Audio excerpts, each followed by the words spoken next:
1 in every 10 pilots who pull that yellow handle dies. Nearly 1 in 3 walk away with serious injuries, fractured spines, shattered limbs, traumatic brain injuries, or worse. That's what most people get wrong about ejection seats. They picture you pulling the handle, floating down, and walking away. The reality is far darker. A 2020 systematic review in the journal Injury analyzed 1,710 ejections across modern air forces over nearly 5 decades. The fatality rate sat at 10.5%. The major injury rate climbed to 29.8%. If the seat is engineered to save lives, why does it hurt so many? Picture this. You're strapped into a fighter jet. Something goes catastrophically wrong. You reach down, pull the handle between your knees, and a rocket motor under your seat ignites. In Western seats like the Aces II, you feel 12 to 14 Gs of force. Your body weighs 12 to 14 times its normal weight for a split second. Older Soviet seats like the SM-1 and KM-1 pushed that to 20 to 22 Gs. For comparison, a roller coaster peaks at 4 to 5 Gs. Acceleration peaks between 140 and 160 meters per second squared. The seat slams you straight up like a human cannonball. Your spine takes the worst of it. A Royal Air Force study of 232 rocket-assisted ejections found 29.4% of pilots walked away with spinal fractures. Most struck the T12 and L1 vertebrae, where your mid-back meets your lower back.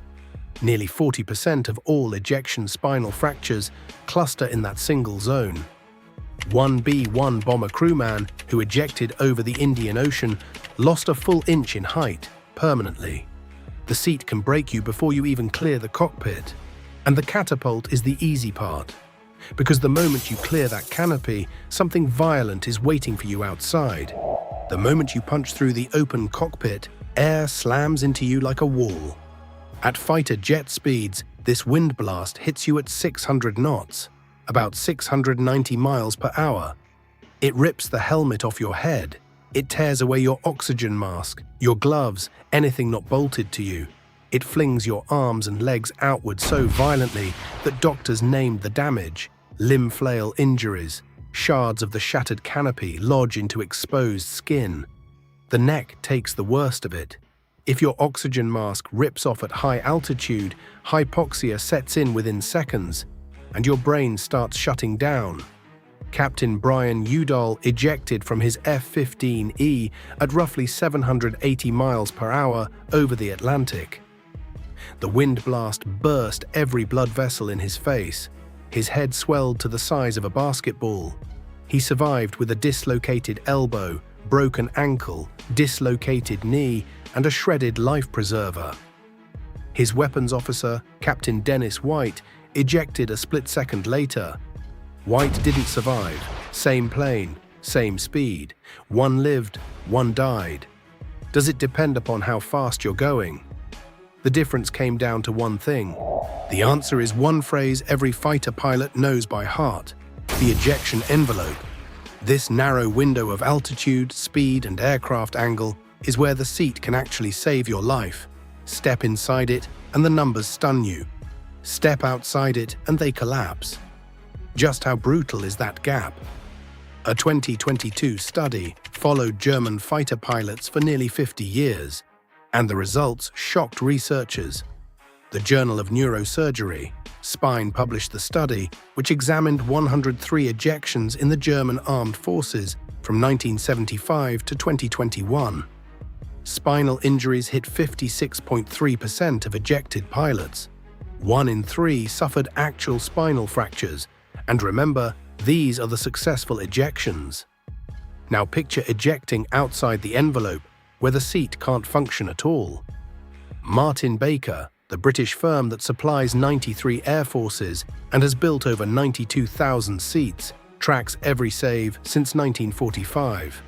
By 2025, the count hit 7,814 lives saved, including the F-35's first 10 ejections.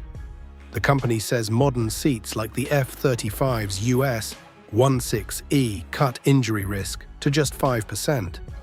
today's ejection seat injures 1 in 20 pilots. Seats from 50 years ago hurt 1 in 3. So what changed? But first, how did one Thunderbird's pilot survive an ejection that should have killed him? 3 variables decide every ejection ever recorded. First, altitude. Below a few hundred feet, the pilot often hits the ground before the parachute opens, even on a perfect ejection. Second, aircraft attitude. Is the jet pointing at the sky or at the dirt? A nose-down ejection fires the pilot straight into the ground, not away from it. Third, body position, the instant the seat fires. If a pilot leans forward or lets their arms drift out of the harness line, the blast can break their spine before they clear the cockpit. General Mark Welsh, former US Air Force Chief of Staff, said it best. An ejection needs about 70 unrelated miracles to happen in roughly 7 seconds.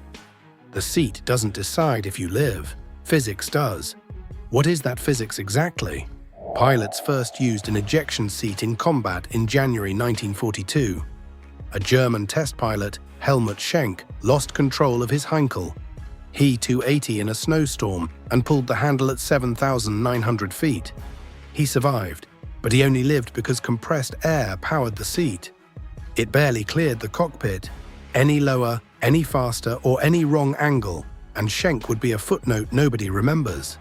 Then came gunpowder seats.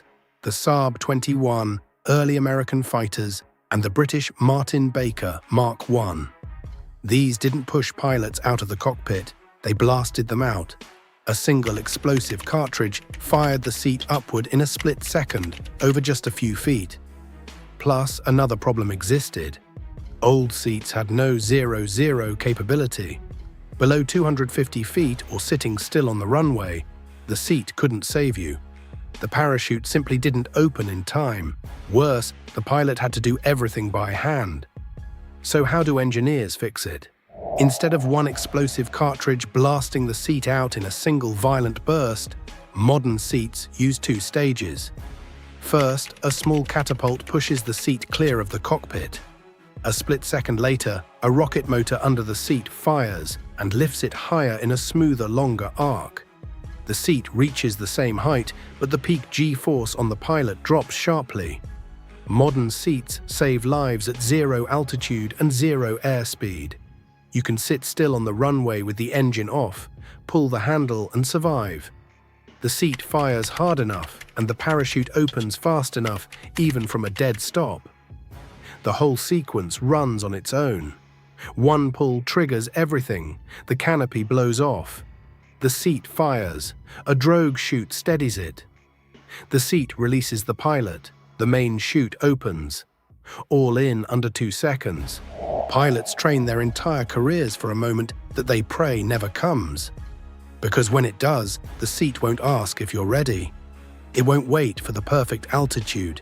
It will fire. And 70 miracles will happen in 7 seconds. Or they won't. See you in the next one.